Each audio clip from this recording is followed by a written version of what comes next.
The photograph was taken on August 5, 1945, at 7 in the morning. A young girl stands in front of a flower shop in Hiroshima, her smile wide as she clutches a single white chrysanthemum. Her name was Emiko, and she was 12 years old. Behind her, the city stretched out in a symphony of wooden houses, bustling marketplaces, and the distant shimmer of the Ota River catching the early sunlight. In exactly 72 hours, everything in this photograph would cease to exist. But on that morning, Emiko didn't know. Her mother didn't know. The shopkeeper who sold her the flower didn't know. None of the 300,000 people living in Hiroshima knew that they were living in the final heartbeat of their world. This is not just Emiko's story. This is the story of cities that once held millions of dreams. Cities that glowed with the light of human hope and ambition. Cities that became synonyms for devastation so complete that even 70 years later, we still struggle to comprehend their transformation from life to ash. From promise to silence, before we speak of the ashes, we must speak of the light. Because these cities were not always ruins. They were not always photographs in history books, cautionary tales whispered across generations. They were living, breathing places where children played in the streets, where lovers met under cherry blossoms, where merchants argued over the price of rice, where grandmothers told stories that stretched back centuries. They were places where people believed in tomorrow. Hiroshima, in the summer of 1945, was a city of contradictions. The war had touched it lightly compared to Tokyo or Osaka. American bombers had largely spared it, and some residents dared to hope that perhaps their city would escape the worst of the conflict. The war was clearly ending. Everyone could see it. The question was not if, but when and how. In the Nakajima district, near the T-shaped Ioi Bridge that would soon become the most infamous targeting point in military history, families still maintained their routines. Children attended school. Fathers went to work in the remaining factories. Mothers queued for increasingly scarce rations. Across the world, in the quiet English countryside, another story was unfolding in a different timeline. The city of Coventry had already experienced its own transformation from light to darkness 4 years earlier. In November 1940, before the war, Coventry had been known as the City of Three Spires, its medieval cathedral standing as a testament to 6 centuries of faith and community. The city produced bicycles, automobiles, and aircraft parts. Its streets were narrow and winding, filled with half-timbered houses that had stood since the Tudor period. On the evening of November 14, 1940, the residents of Coventry went to bed believing they understood the nature of modern warfare. They were wrong. The German Luftwaffe had chosen Coventry for a new kind of attack, one that would introduce a new word into the English language, to coventrate, a city meant to destroy it so thoroughly that it ceased to function as a living place. The bombers came at dusk, guided by a full moon that the pilots would later call the bomber's moon. But before the bombs fell, before the fires started, Coventry was beautiful. It was a place where craftsmen took pride in their work, where the cathedral bells rang out over cobblestone streets, where children climbed the ruins of the old castle and imagined themselves as knights defending the realm. In Warsaw, the story began even earlier, September 1939. The city had been called the Paris of the North, a jewel of art, music, and culture. Its old town was a masterpiece of architecture, buildings painted in warm ochres and reds, their facades decorated with Baroque details that spoke of an earlier, more hopeful age. The Vistula River ran through the heart of the city like a silver ribbon, and along its banks, couples walked hand in hand, dreaming of futures that now seem impossibly naive. Warsaw had survived centuries of conflict, had been conquered and reconquered, had burned and been rebuilt. Its people believed in their resilience. They had no way of knowing that what was coming would be different from anything that had come before. These 3 cities, Hiroshima, Coventry, Warsaw, stood on the precipice of a new kind of destruction. One enabled by industrial-scale warfare, by ideologies that placed national survival above individual human dignity, by technologies that allowed killing at a distance, that made it easier to forget that each explosion represented human lives snuffed out in an instant. But in the moments before the transformation, in the days and hours when these cities still shined, the people living in them were not statistics. They were individuals with names and faces, with hopes and fears, with memories of their own childhoods and dreams for their children's futures. In Hiroshima, Emiko's father worked at the city's main postal office, sorting letters and packages even as the mail service became increasingly disrupted by the war. He was a quiet man who collected stamps and taught his daughter to read by showing her the addresses from distant places: California, London, Moscow. Each stamp was a tiny window into a world beyond their city, proof that other places existed, that people everywhere were living their own stories. His wife, Yuki, had been a schoolteacher before the war, but now spent her days finding creative ways to stretch their rice rations, to keep their small house clean despite the ash that constantly drifted in from the industrial district, to maintain some semblance of normal life for Emiko and her younger brother Kenji. In Coventry, a factory worker named Thomas Graham finished his shift at the Armstrong Whitworth Aircraft Factory on the afternoon of November 14th. He was 42 years old, with thick hands scarred from years of metalwork. His daughter, Mary, was 16, and she worked as a clerk in a department store in the city center. That evening, Thomas came home to find Mary practicing her typing on an old machine she'd bought secondhand, determined to improve her skills so she could get a better position after the war ended. His wife, Eleanor, was baking bread with the last of their flour ration, and the smell filled their small terraced house with warmth and comfort. Thomas stood in the doorway, watching his family, and felt something he couldn't quite name. Not happiness exactly, because the war had taken happiness from them, but perhaps a quiet satisfaction that they were still together, still surviving. In Warsaw, a medical student named Anna Kowalski was preparing for examinations that would never take place. She lived with her grandmother in a fourth-floor apartment overlooking Krasinski Square, where every morning the old woman would lean out the window and water the geraniums in the flower box, muttering about how the flowers were the only beautiful thing left in a world gone mad. Anna's parents had died when she was young, and her grandmother had raised her with stories of Poland's history, of its moments of glory and its long periods of suffering under foreign rule. "We are like wheat," her grandmother would say. "We bend in the storm, but we do not break." Anna believed this. She had to believe it. The alternative was unthinkable. These were ordinary people living in extraordinary times, but they didn't feel extraordinary. They felt tired. They felt worried. They felt the weight of uncertainty about what tomorrow might bring. But they also felt love. They felt duty. They felt the pull of small pleasures. A flower purchased on a summer morning, the smell of bread baking, the satisfaction of mastering a new skill, the comfort of a grandmother's voice. They felt connected to their cities, to the streets they walked every day, to the buildings that had stood for centuries and would surely stand for centuries more. They believed in permanence. They believed their cities would outlast the war. They believed that no matter how dark things became, there would always be a morning after, a chance to rebuild, a return to normalcy. They were about to learn how completely wrong they were. The sirens began at 7:09 a.m. on August 6, 1945. Emiko was helping her mother hang laundry on the line that stretched across their small courtyard when the familiar wail cut through the morning air. It had become such a regular occurrence that many residents barely reacted anymore. American bombers had flown over Hiroshima dozens of times in recent weeks, usually just reconnaissance flights that passed by without dropping their deadly cargo. Some people didn't even bother going to the shelters anymore. The all clear would sound within minutes, and life would resume. Emiko's mother glanced at the sky, shielding her eyes from the sun. "Just one plane," she murmured. "Only one." A single B-29 high above the city, catching the morning light on its silver wings. It seemed almost peaceful up there, a distant speck that couldn't possibly threaten an entire city. At 8:15 a.m., Emiko was back inside the house, practicing her calligraphy at the low table in the front room.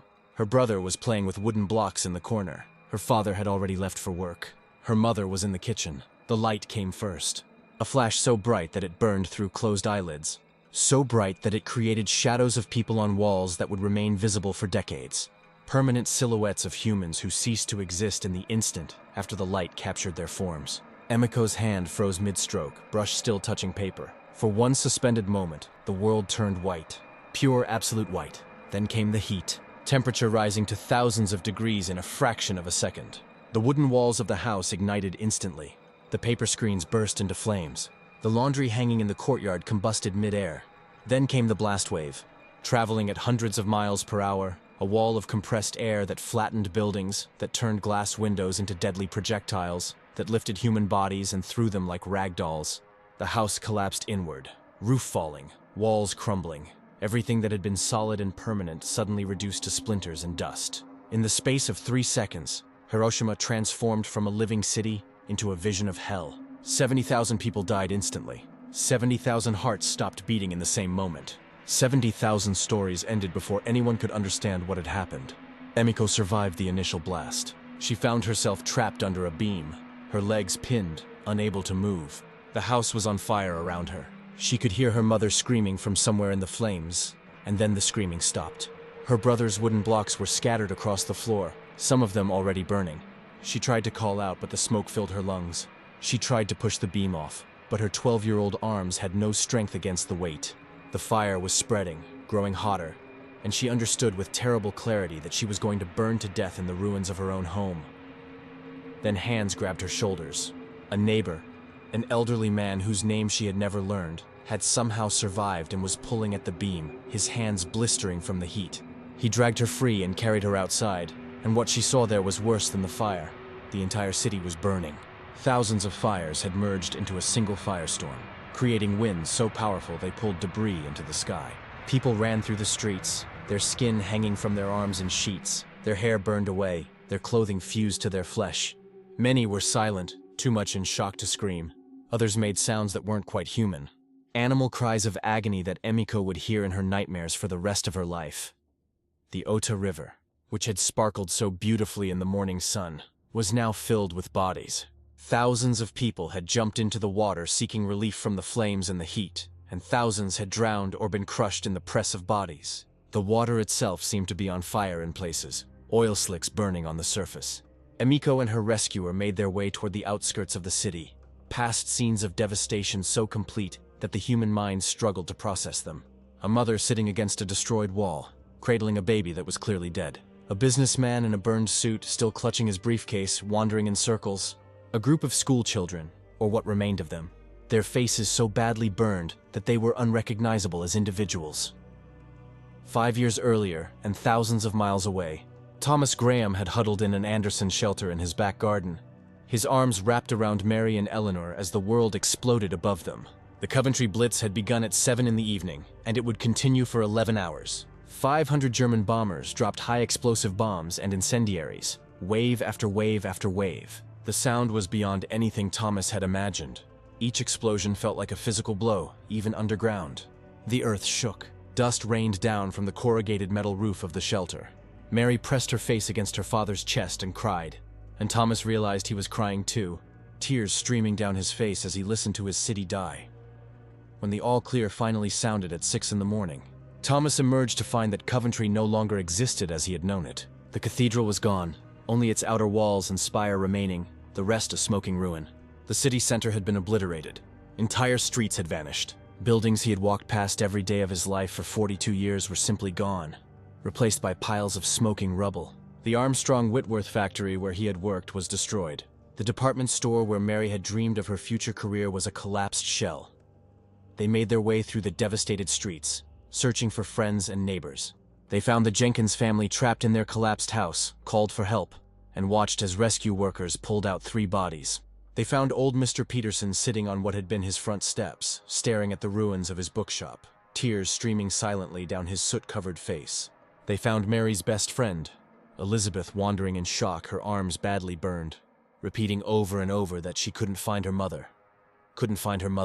And Thomas held her while Eleanor ran to find a first aid station. The death toll would eventually reach 568, but that number couldn't capture the magnitude of what had been lost. Entire neighborhoods had been erased. Centuries of history had burned in a single night. The medieval streets that had survived since the 1400s were gone. The cathedral that had stood for 600 years was gutted. Coventry had been Coventrated, and the word would spread across Britain as a warning of what modern warfare could do to ancient cities. But at least in Coventry, there had been time to understand what was happening. Time to take shelter. Time to say goodbye. In Warsaw, the destruction came even more brutally and systematically. After the initial bombardment in September 1939, after the city surrendered and was occupied by German forces, the real horror began slowly, methodically, deliberately. The Warsaw Ghetto was established in October 1940, walling off a section of the city and forcing 400,000 Jewish residents into an area meant to hold a tenth that number. Anna Kowalski watched from her grandmother's window as the walls went up, brick by brick, separating her city into zones of life and death. Her grandmother had been right about the wheat bending, but not breaking.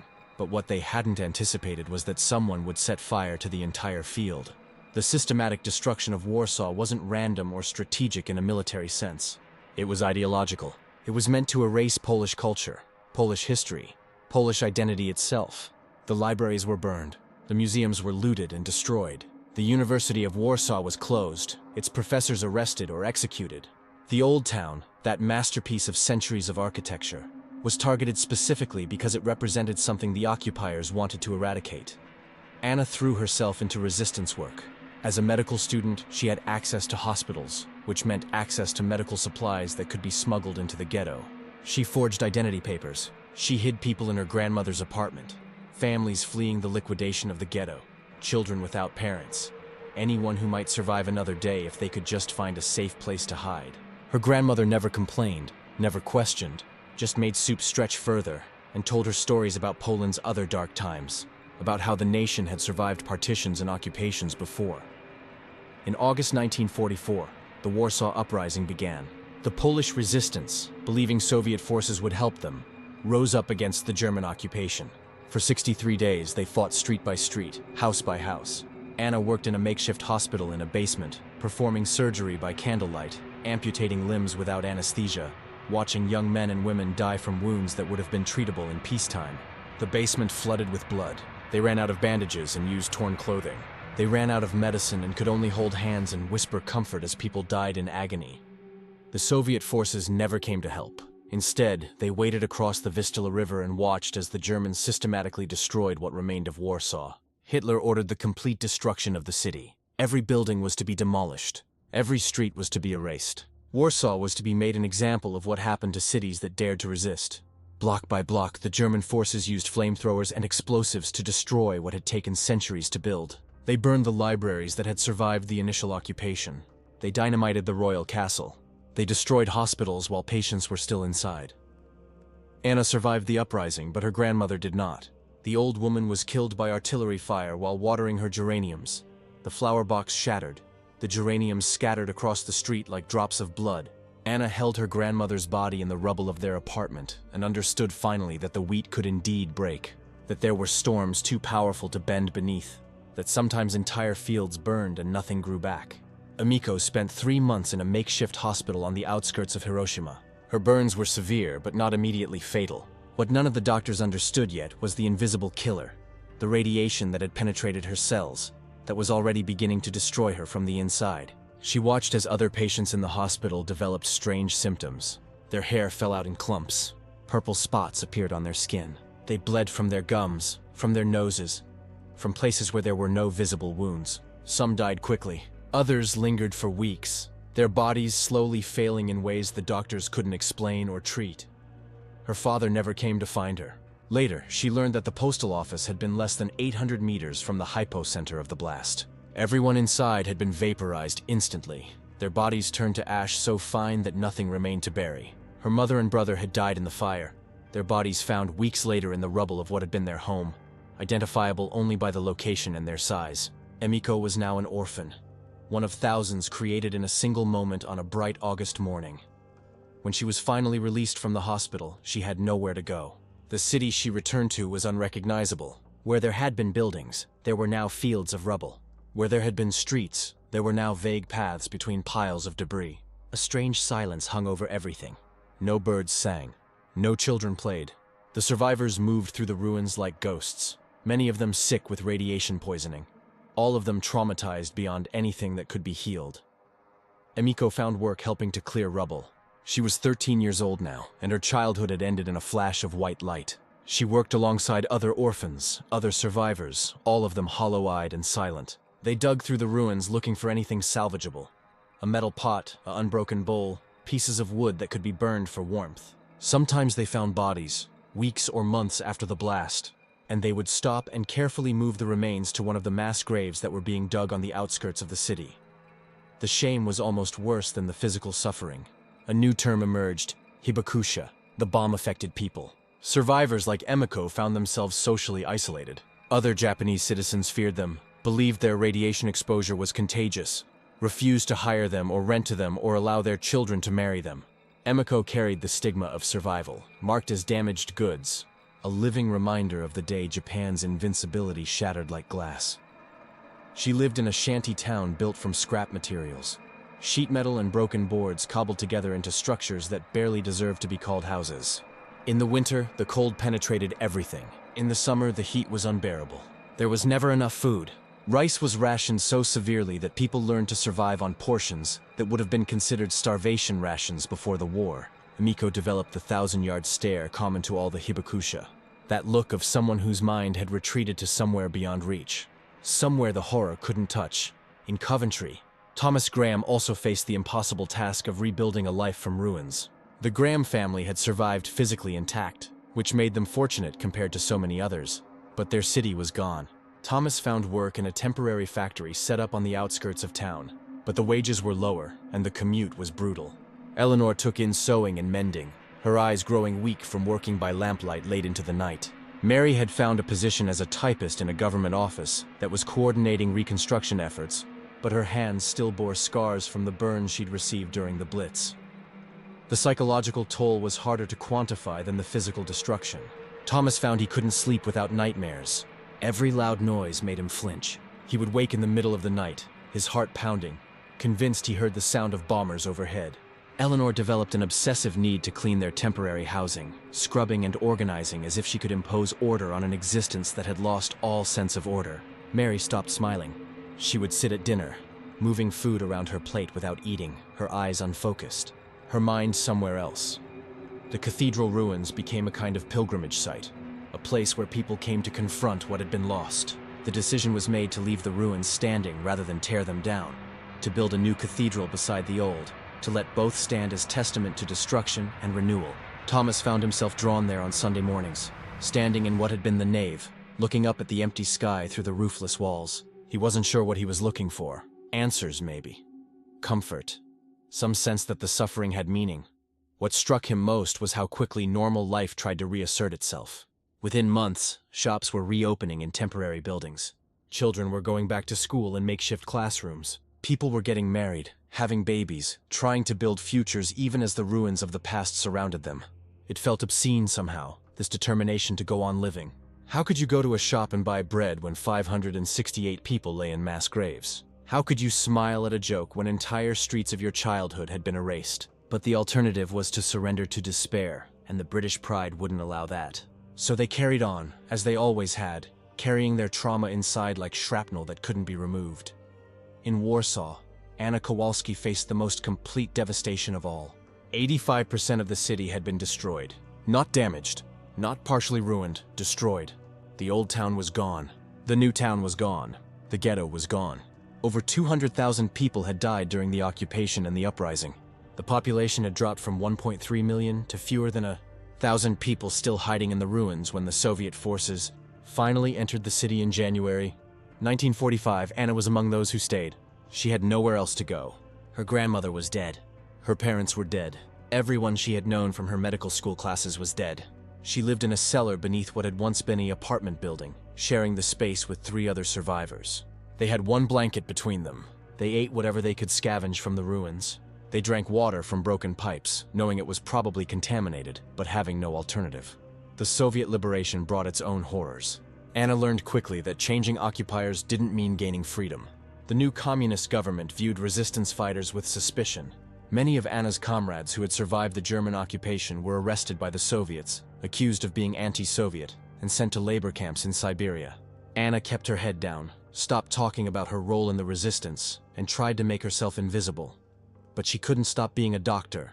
Even without proper facilities, without medicine, without equipment, people needed medical care. She set up a clinic in a bombed-out building, using salvaged furniture as examination tables, treating patients with whatever makeshift remedies she could create. She delivered babies in cellars lit by candles. She set broken bones without x-rays to guide her. She amputated gangrenous limbs using kitchen knives sterilized in boiling water. The decision to rebuild Warsaw was controversial. Many argued that the city should be abandoned, that a new capital should be established elsewhere. But something in the Polish spirit refused to accept that erasure. If Warsaw died, if the city wasn't rebuilt, then Hitler would have won that particular battle even in defeat. So the survivors began the impossible task of reconstruction. Using photographs, paintings, and pre-war architectural drawings, they started to rebuild the old town brick by brick, trying to resurrect what had been deliberately murdered. Anna volunteered for the rebuilding efforts, working during the day to clear rubble and rebuild structures, working at night in her clinic to tend to the sick and injured. She slept perhaps 3 hours a day. She grew thin, her clothes hanging loose on her frame. Her hands, which had once been steady enough to perform delicate surgery, developed a constant tremor. But she kept working. What else was there to do? Sitting still meant thinking. Thinking meant remembering. Remembering meant feeling the full weight of what had been lost. And that weight would crush her if she let it. The survivors of these three cities, Hiroshima, Coventry, Warsaw, found themselves living in a strange purgatory. They were neither fully alive nor fully dead. They went through the motions of existence without feeling truly connected to life. They were haunted by memories of who they had been before, haunted by the faces of those who hadn't survived, haunted by the knowledge that pure randomness had determined who lived and who died. A few steps in a different direction, a few seconds of delay, a different route taken to work. Any of these tiny variables could have meant the difference between life and death. And underneath all the practical struggles of survival, all the physical labor of rebuilding, there was a deeper, more profound destruction that couldn't be repaired with bricks and mortar. The trust in the permanence of civilization had been shattered. The belief that cities and cultures and ways of life could endure across centuries had been proven false.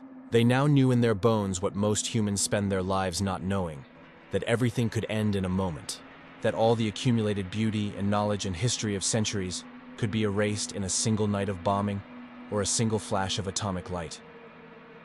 They were living in the ashes of the world they had known, and the ashes were cold. December 1950. Emiko sat on the floor of her small room in the reconstructed neighborhood of Hiroshima, folding paper cranes. Her hands moved automatically, the familiar motions requiring no thought. Fold, crease, turn, fold again. Each crane took less than a minute to complete. She had made thousands of them over the years, hanging them from the ceiling until her room looked like it was filled with frozen birds mid-flight. According to legend, anyone who folded 1,000 paper cranes would be granted a wish. Emiko had long since passed that number, but no wish had been granted because she no longer knew what to wish for. She was 18 years old and looked 40. The radiation had stolen her youth. Her hair, which had grown back in patches after falling out in the months following the bombing, was already streaking with gray. Her skin had an unhealthy pallor and she tired easily. The doctors had examined her and used words like leukemia risk and shortened life expectancy. But Emiko had stopped listening to medical prognoses. She knew she was dying. All the hibakusha were dying, some faster than others, all of them carrying death inside them like a slow-burning fire. What haunted her most wasn't the memory of the bombing itself, though that was terrible enough. It was the smaller memories, her mother's laugh, the way her father's reading glasses would slip down his nose, her brother's obsession with collecting interesting rocks, the smell of their house in the morning, the specific creak of the fourth step on their stairs. These tiny details that made up the texture of a life, these were what she mourned. The bombing had taken not just lives, but the entire context of those lives. All the accumulated moments and memories and habits that made a family a family. She had tried to speak about it once, at a gathering of survivors. She had stood up and attempted to describe what it was like to lose everything in an instant, to have your entire previous life become irretrievable, to wake up every day in a reality so different from what came before that it felt like being born into the wrong universe. But the words had failed her. How do you describe a wound that has no physical location? How do you explain grief for a world that no longer exists except in memory? She had stood there, silent, tears streaming down her face, and finally sat down without saying anything. The other survivors had nodded. They understood. Only they understood. Across the ocean in Coventry, Thomas Graham was experiencing his own kind of slow disintegration. He had returned to work at a rebuilt factory. He came home every evening to a reconstructed house. On the surface, everything looked normal. The cathedral was being rebuilt. The city center was being redesigned with modern architecture. Shop windows were full of goods again. Children played in the streets. Coventry was alive again. But Thomas couldn't shake the feeling that he was living in a stage set, a carefully constructed replica of a real city. The new buildings had no history, no patina of age, no stories worn into their bricks by generations of lives. They were clean and functional and utterly soulless. The new cathedral, when it was completed, would be beautiful. But it wouldn't be the cathedral he had known. The one where he was married, where Mary was christened, where he had attended services every Sunday for 30 years. He had started drinking. Not heavily, not enough that anyone would call him an alcoholic, but enough to blur the edges of memory, to make it through the evening without seeing the faces of the dead when he closed his eyes. Eleanor knew but didn't say anything. She had her own ways of coping, her obsessive cleaning and organizing that had never stopped even after they moved into a proper house again. Mary had moved to London, unable to bear living in Coventry anymore. She wrote letters but rarely visited. The worst moments came unexpectedly. He would be walking down a street and suddenly remember what used to stand on that exact spot. The bakery where he bought bread every Saturday morning. The pub where he met friends for a pint after work. The corner where Mary had fallen off her bicycle at age 6 and scraped her knee, and he had carried her home on his shoulders while she cried. These ghost memories overlaid the present like a double exposure photograph. Two realities occupying the same space, and Thomas felt like he was losing his mind. He started attending a support group for bombing survivors. They met in a church basement once a week. 10 or 12 people sitting in a circle, drinking weak tea and trying to articulate the inarticulate. Most of them just sat in silence. What was there to say? Everyone in the room carried the same wound, the same knowledge that they had survived when so many others hadn't, the same guilt and grief and anger at a world that had moved on while they remained trapped in November. 1940, a psychiatrist visited once and talked about something called traumatic stress disorder. He said it was normal to have nightmares, to flinch at loud noises, to feel disconnected from ordinary life. He said these were predictable responses to experiencing extreme trauma. The survivors listened politely and said nothing. Normal, predictable. These words felt like an insult. There was nothing normal about watching your city burn. There was nothing predictable about the way your mind betrayed you with memories you couldn't control. In Warsaw, Anna Kowalski had become a ghost in her own life. She was 32 years old and had never married, never had children, never built any kind of normal life. She worked at a hospital now, a real hospital with electricity and running water and actual medical supplies. But she felt no connection to it. She went through the motions of her job with competent detachment, treating patients efficiently but without warmth. Her colleagues thought she was cold, professional to the point of being unfeeling. They didn't know about the basement clinic, about the people she had held as they died, about the surgery performed with kitchen knives. The rebuilt old town was nearly complete now, a meticulous recreation of what had been destroyed. Tourists were starting to visit, marveling at the beautiful historic architecture. They had no idea they were walking through a cemetery, that every brick represented death and erasure, and a stubborn refusal to accept oblivion. Anna sometimes walked through the old town at night when the tourists were gone, and she could see the ghosts. Not literally, not in any supernatural sense, but in her mind she saw the city as it had been. Saw the people who had walked these streets before the war, heard the echo of her grandmother's voice telling stories about Poland's history. She had tried to leave once. In 1948, when emigration was still possible before the communist government sealed the borders, she had gotten as far as the train station with a single suitcase containing everything she owned. But she couldn't get on the train. Where would she go? To America? To England? To some place where the war was something people read about in newspapers? Something distant and historical? How could she live among people who didn't understand? How could she explain that she was not really alive? That she had died in August 1944 and was just a revenant going through the motions of existence? So she had picked up her suitcase and walked back to her small apartment and resumed her life of working and sleeping and working again. She rarely spoke to anyone beyond what was necessary for her job. She had no friends. She had no hobbies. She existed in a gray space between life and death, unable to move forward, unable to let go of the past. The three of them, Emiko, Thomas, Anna, separated by thousands of miles and living in different cultures with different languages, were united by a common experience. They were the ones who had survived. But survival came with a cost that was measured not in physical damage, but in the slow erosion of the ability to feel joy, to hope, to believe that the future could be different from the past. They were living proof that you could lose everything that mattered while still continuing to breathe, still continuing to move through the world, still technically alive. The cities had been rebuilt. The rubble had been cleared. The physical wounds had healed or scarred over, but the survivors carried something that couldn't be rebuilt or cleared away. They carried the weight of remembering a world that no longer existed, and that weight grew heavier with each passing year. Spring 1962. Emiko received a letter from a school in Nagasaki, asking if she would speak to students about her experience. She had never spoken publicly about the bombing, had spent 17 years trying to forget, trying to move forward, trying to be anything other than a hibakusha. But something about the letter touched her. The teacher wrote about how the students needed to understand, needed to hear from someone who had lived through it, needed to know the human cost behind the history they read in textbooks. She agreed, though her hands shook as she wrote the acceptance. On the day of the talk, She stood before a classroom of 60 students, all of them born after the war, all of them living in a Japan that had transformed itself from devastation to economic miracle. They looked so young, so untouched by horror. She wondered if she had ever been that young, if there had ever been a time when she didn't carry death inside her. She began to speak, not about the bombing itself, though she covered that, but about the morning before, about buying a flower, about her father's stamp collection and her mother's resourcefulness, and her brother's wooden blocks, about the ordinary beauty of a city going about its daily life, unaware that it was living in its last hours of innocence. She spoke about the importance of remembering not just the destruction, but what had been destroyed. Not just the death, but the lives that had been lived before death came. The students were silent, transfixed. Several were crying. When she finished, a girl in the back row raised her hand and asked, "How do you forgive?" Emiko stood there, the question hanging in the air like smoke. How do you forgive? She thought about the American pilots who had dropped the bomb, men who were just following orders, who probably had children of their own, who went home and tried to sleep at night with the knowledge of what they had done. She thought about the politicians who had made the decision, weighing 100,000 Japanese lives against American lives that might be lost in an invasion. She thought about the logic of total war, the calculus that made incinerating entire cities seem like a rational choice.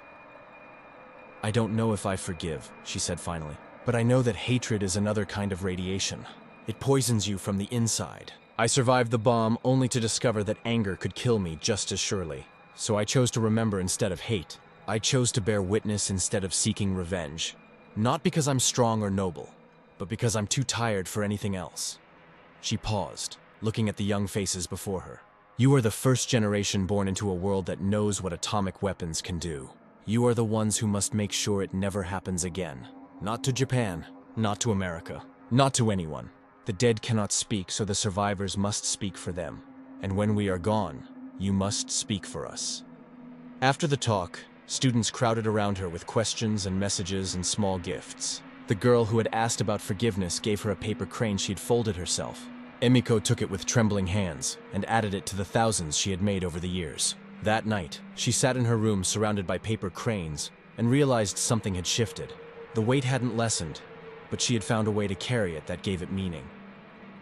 In Coventry, Thomas Graham's transformation came more slowly and less dramatically. It began with his decision to volunteer as a tour guide at the cathedral ruins. He would stand in what had been the nave and tell visitors about the night of the Blitz, about the city that had been lost, about the decision to preserve the ruins as a memorial. At first, the words came haltingly, his voice breaking with emotion. But gradually, he found a rhythm, a way to tell the story that honored both the destruction and the resilience that followed. One day, a group of German students visited. They were part of a reconciliation program, young people born long after the war who wanted to understand and to build bridges between former enemies. Thomas saw them approaching and felt his jaw tighten, felt the old anger rising. These were the grandchildren of the men who had bombed his city. Part of him wanted to turn away, to refuse to speak to them. But he thought about Mary, now married and living in London with 2 small children of her own.